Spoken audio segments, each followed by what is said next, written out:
उष्मागतिकी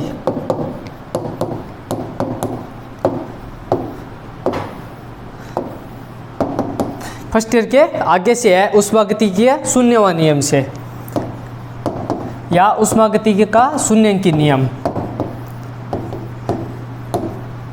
यानी यदि कोई दो निकाय ए और बी आपस में उष्मीय साम्यावस्था में नहीं है, लेकिन वो दोनों निकाय किसी अन्य निकाय सी के साथ उष्मीय साम्यावस्था में हैं, तो ये पाया गया कि ए और बी भी आपस में उष्मीय साम्यावस्था में होते हैं। अर्थात ए और सी उष्मीय साम्यावस्था में है, बी और सी भी उष्मीय साम्यावस्था में है, लेकिन ये पाया गया कि जैसे ये कुचालक परत हटाएंगे तो ए और बी भी अब उष्मा का आदान प्रदान आपस में नहीं करते हैं। यानी ए और बी भी अब आपस में कौन सी अवस्था में है? उष्मीय साम्यावस्था में है। यानी दोनों में तापमान का या उष्मा का आदान प्रदान नहीं होता है, दोनों भी अब आपस में उष्मीय साम्यावस्था में है। यही उष्मागतिकी का शून्यांकी नियम है। या हम ये कह सकते हैं कि ए और बी का तापमान अब क्या है? समान है।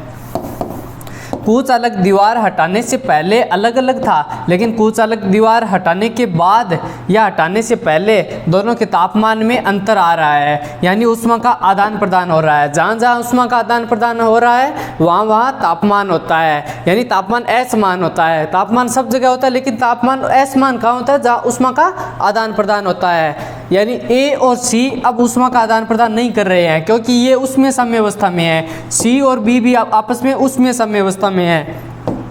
और कुचालक दीवार हटाने के बाद में हम ये देखेंगे कि ए और बी भी उष्मीय साम्यावस्था में है। अर्थात यदि कोई दो निकाय ए और बी किसी तीसरे निकाय सी के साथ उष्मीय साम्यावस्था में है, तो ये पाया गया कि ए और बी भी आपस में उष्मीय साम्यावस्था में होते हैं। यही उष्मागतिकी का शून्यांकी नियम या उष्मागतिकी का शून्यवा नियम है।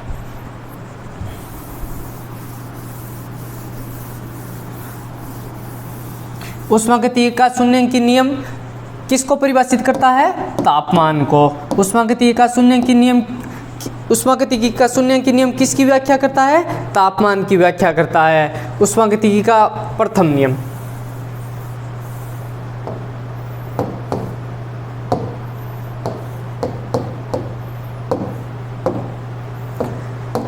यदि किसी निकाय को कुछ उष्मा दी जाती है तो वह उष्मा दो भागों में बंट जाती है। पहली तो वह उष्मा निकाय की आंतरिक ऊर्जा में परिवर्तन करती है,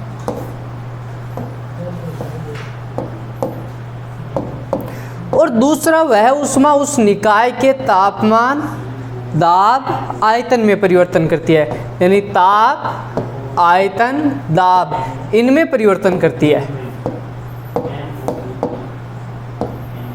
यानी किसी निकाय को दी गई उष्मा या तो उसकी आंतरिक ऊर्जा में परिवर्तन करती है या उसके तापमान, आयतन और दाब में परिवर्तन करती है। यानी वह उष्मा कुछ ना कुछ में अन्य रूपों में बदल जाती है। यानी उष्मा आंतरिक ऊर्जा में भी बदल जाती है और निकाय के तापमान, आयतन और दाब में भी परिवर्तन कर देती है।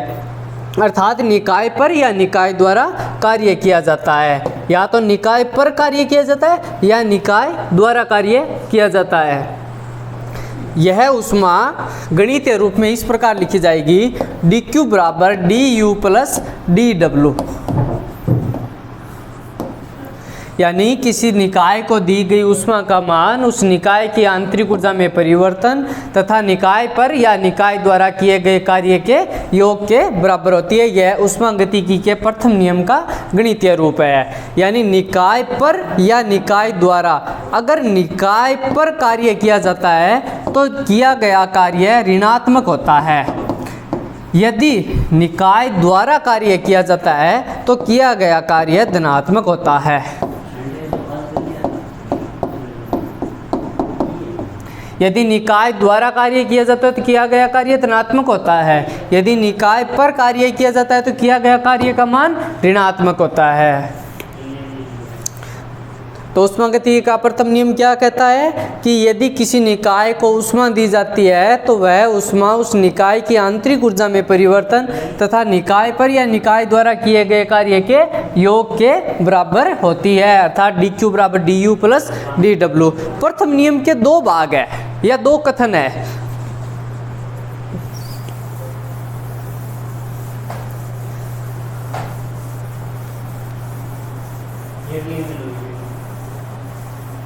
पहला कथन,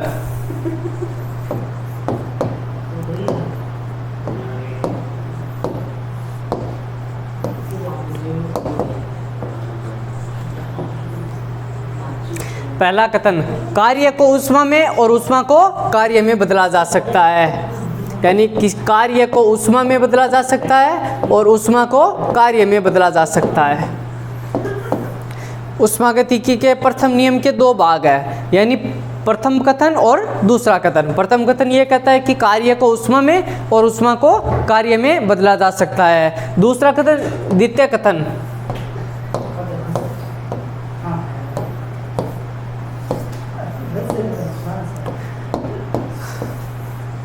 ऊष्मा को ना तो उत्पन्न किया जाता है और ना ही ऊष्मा को नष्ट किया जाता है। ऊष्मा को केवल एक रूप से दूसरे रूप में बदला जा सकता है, अर्थात ऊष्मा या ऊर्जा संरक्षित रहती है।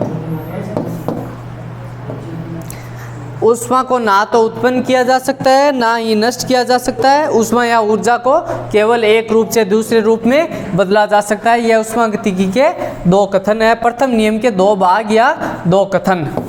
इसे प्रथम भाग या प्रथम कथन भी कहते हैं, दूसरा भाग या इसे दूसरा कथन भी कहते हैं।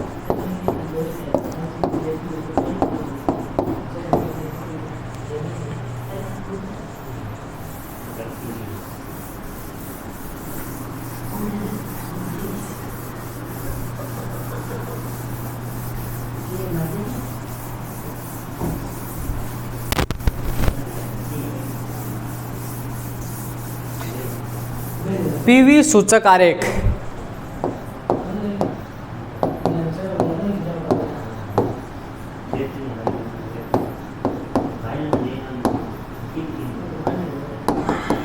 किसी भी निकाय की अवस्था को बताने के लिए दाब और आयतन की अगर जरूरत पड़े या दो चर दाब और आयतन की आवश्यकता हो तो उस निकाय को हम किसी ग्राफ द्वारा अगर रिप्रेजेंट करें तो इस प्रकार रिप्रेजेंट करेंगे। आयतन को सामान्यतः x अक्ष पर लिया जाता है और दाब को सामान्यतः y अक्ष पर लिया जाता है।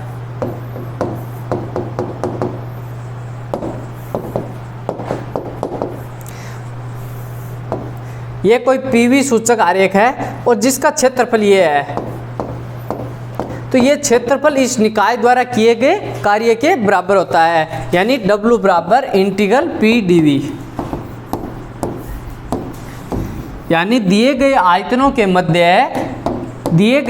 के मध्य का क्षेत्रफल किए गए कार्य के बराबर होता है। ये कोई दिया गया आयतन है V1 से V2, दिए गए आयतनों के मध्य जितना क्षेत्रफल घेर रहा है, जितना एरिया है, वह क्षेत्रफल उस निकाय पर या निकाय द्वारा किए गए कार्य के बराबर होता है। अगर निकाय पर कार्य किया जाता है तो कार्य का मान नेगेटिव होता है, निकाय पर कार्य किया जाता है तो, अगर निकाय द्वारा कार्य किया जाता है तो किए गए कार्य का मान धनात्मक होता है।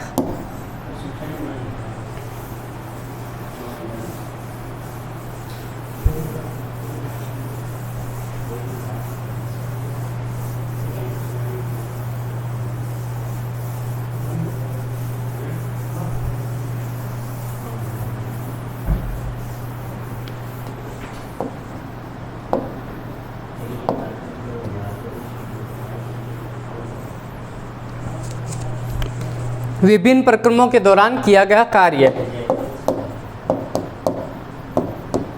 विभिन्न प्रक्रमों के दौरान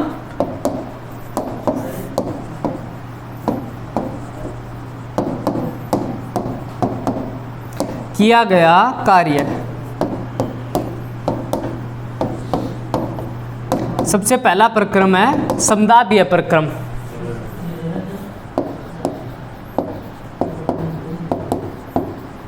समदाबीय प्रक्रम यानी वह प्रक्रम जिसमें निकाय का दाब नियत रहता है, कौन सा प्रक्रम कहलाता है? समदाबीय प्रक्रम कहलाता है। यानी P बराबर क्या है समदाबीय प्रक्रम में? कांस्टेंट। तो इस निकाय द्वारा किया गया कार्य का मान क्या होगा? dW बराबर P dV।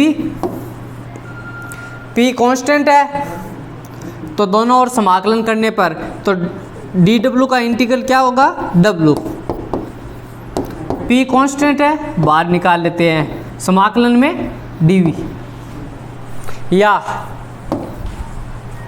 W बराबर P, अगर आयतन में परिवर्तन V1 से V2 है तो समाकलन की सीमा हो जाएगी V1 से V2, 1 इंटू dv यानी V, निम्न सीमा V1, उच्च सीमा V2, सीमा का प्रयोग करने पर P V2 माइनस V1 यानी उच्च सीमा माइनस निम्न सीमा, तो किए गए कार्य का मान W बराबर P V2 माइनस V1, या इसे आदर्श गैस समीकरण का प्रयोग करके अन्य रूप में भी लिख सकते हैं PV2, आदर्श गैस समीकरण होती है PV बराबर nRT, अगर इसके अनुसार परिवर्तन करें तो P को कोष्ठक के अंदर गुणा करेंगे PV2 माइनस PV1, PV2 को हम क्या लिख सकते हैं nRT2, तो किया गया कार्य बराबर nRT2 माइनस T1।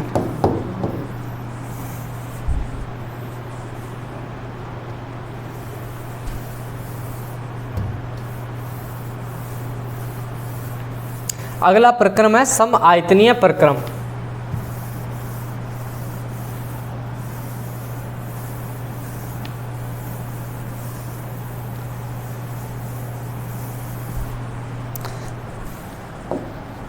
सम आयतनीय प्रक्रम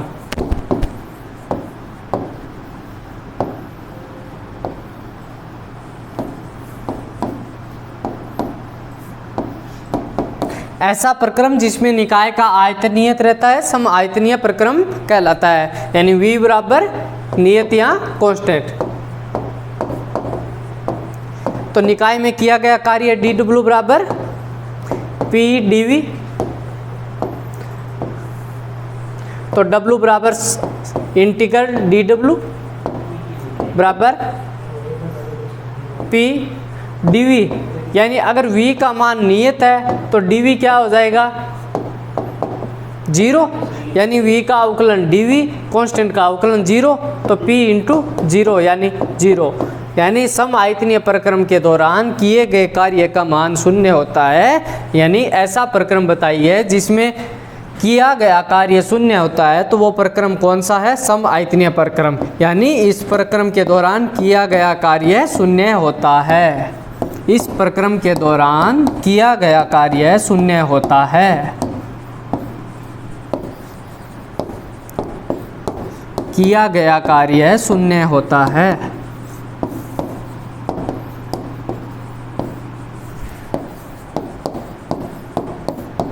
वह प्रक्रम जिसमें किया गया कार्य शून्य होता है सम आयतनीय प्रक्रम कहलाता है। ऐसा अन्य कोई प्रक्रम नहीं है जिसमें किया गया कार्य का मान शून्य होता है। अगला प्रक्रम है समतापीय प्रक्रम।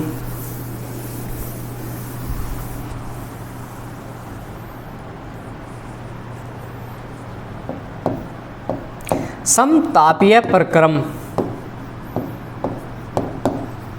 ऐसा प्रक्रम जिसमें निकाय का तापमान नियत रहे, यानी T बराबर कांस्टेंट रहे, कौन सा प्रक्रम कहलाता है, समतापीय प्रक्रम कहलाता है। समतापीय प्रक्रम के दौरान किए गए कार्य का मान ज्ञात करते हैं, तो किए गए कार्य का मान होता है dW बराबर P dV, W बराबर P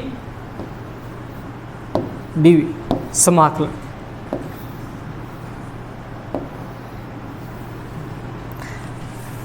आदर्श गैस समीकरण से हम जानते हैं क्या होता है, PV बराबर nRT, PV बराबर nRT, तो P बराबर क्या होगा nRT बटे V। समीकरण नंबर 2 दे दो, इसे समीकरण नंबर 1 देते हो। समीकरण 2 से समीकरण 1 में P का मान रखने पर, तो समीकरण 2 से समीकरण 1 में P की जगह हम क्या रखेंगे nRT बटा V, W बराबर समाकलन nRT बटा V dV। n यानी मोलों की संख्या नियत है, R गैस नियतांक 8.34 नियत है, T समतापीय प्रक्रम के दौरान T नियत है, N R T तीनों ही राशियां नियत है, तो समाकलन के चिन्ह से बाहर निकाल लेंगे। तो किया गया कार्य W बराबर N R T, समाकलन के चिन्ह में 1/v और dv। 1/v dv का समाकलन क्या होगा? जैसे 1/x dx का क्या होता है? log x। उसी प्रकार 1/v dv का समाकलन क्या होगा? log base e v। n r t log base e v। अगर किसी नीचे की हर की नीचे की संख्या का अवकलन ऊपर हो, बाहर समाकलन का चिन्ह हो, तो उसके उत्तर यही होंगे log, और हर में जो संख्या हो वो लिख देंगे। जैसे कोई समाकलन है 2x dx बटे x², तो इसके उत्तर निकालेंगे। तो जैसे नीचे जो संख्या है उसका अवकलन ऊपर हो रहा है, बाहर समाकलन का चिन्ह है, तो इसके सीधे ही उत्तर आ जाएंगे log, हर में जो लिखा है वो log x²। उसी प्रकार नीचे v है, v का अवकलन dv ऊपर है, नीचे का अवकलन ऊपर है, तो जो नीचे जो संख्या है उससे पहले log बेस e लगा देंगे। log बेस e को log 10 में बदलने के लिए 2.303 से गुणा करने पर 2.303 n r t log base e को जगह बेस 10v। ये किए गए कार्य, समतापीय प्रक्रम के दौरान किया गया कार्य। अब देखो आयतन के लिए हम देखो यहाँ पर आयतन v रखा है, यानी आयतन में परिवर्तन अगर कुछ ना कुछ होगा, v1 से v2 मान लो, यानी 1 से 2 मान लो, कुछ भी मान लो। अगर हम आयतन में परिवर्तन 1 से 2 मानते हैं या v1 से v2 मानते हैं, तो जैसे ही समाकलन हटेगा या समाकलन करेंगे तो ये निम्न सीमा नीचे लगेगी और उच्च सीमा ऊपर लगेगी। निम्न सीमा v1, ऊपर उच्च सीमा v2। और समाकलन खोलेंगे तो समाकलन का ये चिन्ह, जैसे ही सीमा खोलेंगे तो सीमा का नियम होता है उच्च सीमा माइनस निम्न सीमा। उच्च सीमा v2 और निम्न सीमा v1, log बेस 10 v1, यानी log v2 minus log v1।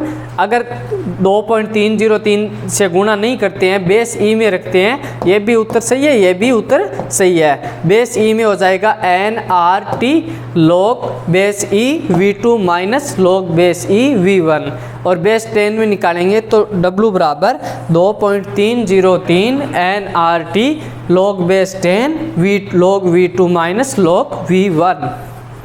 अगला प्रक्रम है रुद्धोष्म प्रक्रम।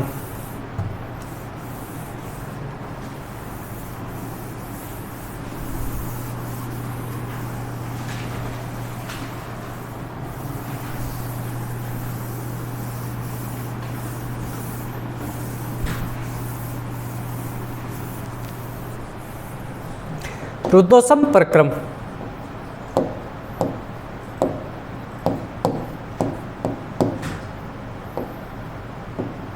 ऐसा प्रक्रम जिस प्रक्रम में निकाय ना तो उष्मा लेता है ना ही उष्मा देता है, रुद्धोष्म प्रक्रम कहलाता है। यानी रुद्धोष्म प्रक्रम में ना तो उष्मा का उत्सर्जन होता है और ना ही उष्मा का अवशोषण होता है, रुद्धोष्म प्रक्रम कहलाता है। यानी उष्मा का ना तो अवशोषण होता है ना ही उत्सर्जन, यानी dq बराबर 0 होता है। उष्मागतिकी का प्रथम नियम dq बराबर du प्लस dw।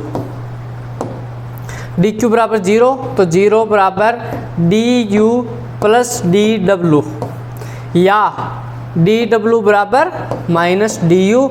ये रुद्धोष्म प्रक्रम की विशेष शर्त है। यानी रुद्धोष्म प्रक्रम की विशेष शर्त क्या है कि आंतरिक ऊर्जा में ऋणात्मक परिवर्तन का मान किए गए कार्य के बराबर होता है। ये रुद्धोष्म प्रक्रम की विशेष शर्त है। अब हम रुद्धोष्म प्रक्रम के दौरान किए गए कार्य का मान ज्ञात करेंगे। रुद्धोष्म प्रक्रम के दौरान किए गए कार्य का मान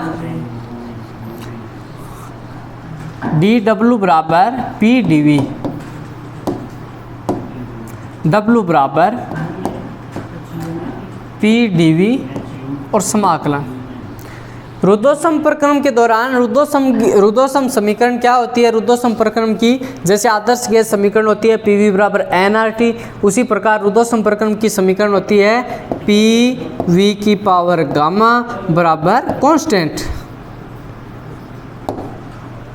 इसे समीकरण 1 दे देते हैं, ये समीकरण नंबर 2 है।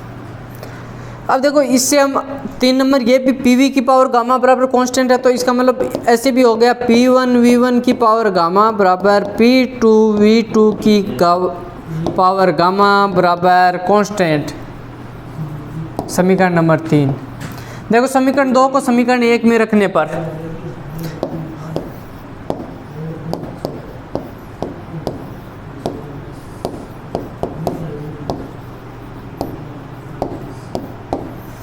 समीकरण 2 को समीकरण 1 में P की जगह हम क्या रखेंगे, कांस्टेंट बटा V की पावर गामा।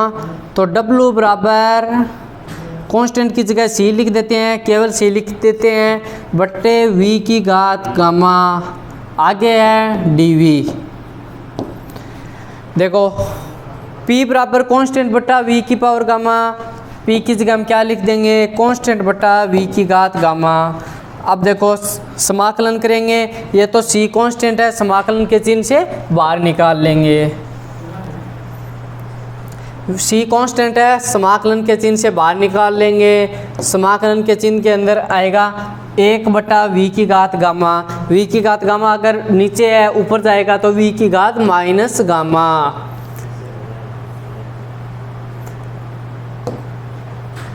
इनटू क्या है dV। अब ये देखो समाकलन का पहला सूत्र है x की घात n dx। इसका उत्तर क्या होता है, x की घात जितनी है उससे 1 जोड़ दो और उसी का भाग दे दो। x की घात n है तो n में 1 जोड़ेंगे, x की घात n+1 और उसी का भाग दे देंगे तो n+1। उसी प्रकार v की घात माइनस गामा है तो माइनस गामा में v की घात में माइनस गामा में 1 जोड़ दो और उसी का भाग दे दो। और ये है आयतन में परिवर्तन v1 से v2।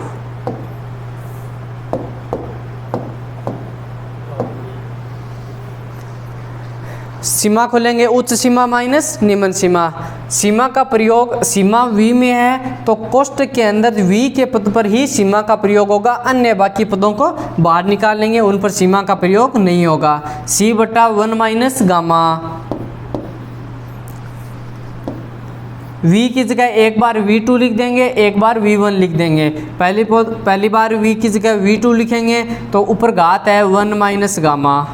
उच्च सीमा माइनस निम्न सीमा लगाएंगे, v1 की घात 1 माइनस गामा। c को कोष्ठक के अंदर गुणा कर दो, 1 माइनस गामा 1 बटा c v2 की घात 1 और माइनस गामा है, इसे हम ऐसे भी लिख सकते हैं, एक तो ऐसे लिख दो, एक v2 की घात माइनस गामा ऐसे लिख दो। माइनस v गुणा करेंगे v1 एक घात ये, एक v1 की घात माइनस गामा।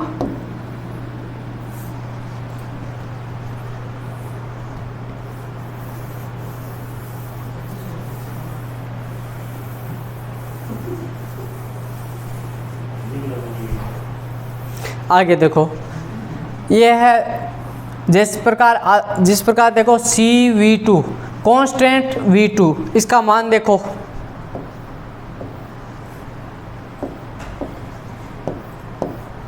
समीकरण 3 का हम इस समीकरण 4 में प्रयोग कर सकते हैं।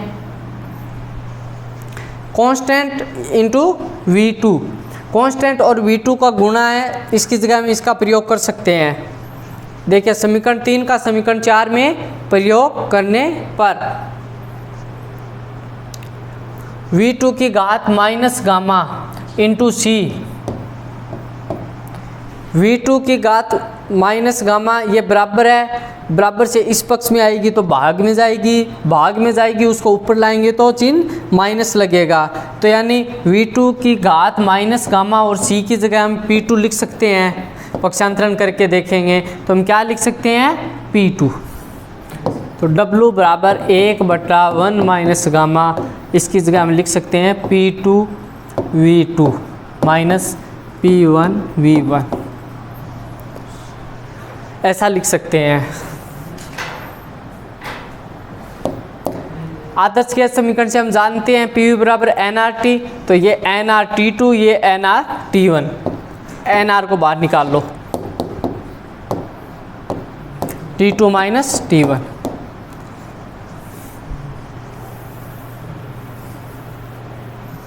N R one minus gamma, या किया गया कार्य W बराबर एन आर बटे गामा माइनस वन, और इसे ऐसे भी लिख सकते हैं T1 माइनस T2। यह रुद्धों संपर्क्रम के दौरान किए गए कार्य का व्यंजक है। बाकी कल पढ़ेंगे।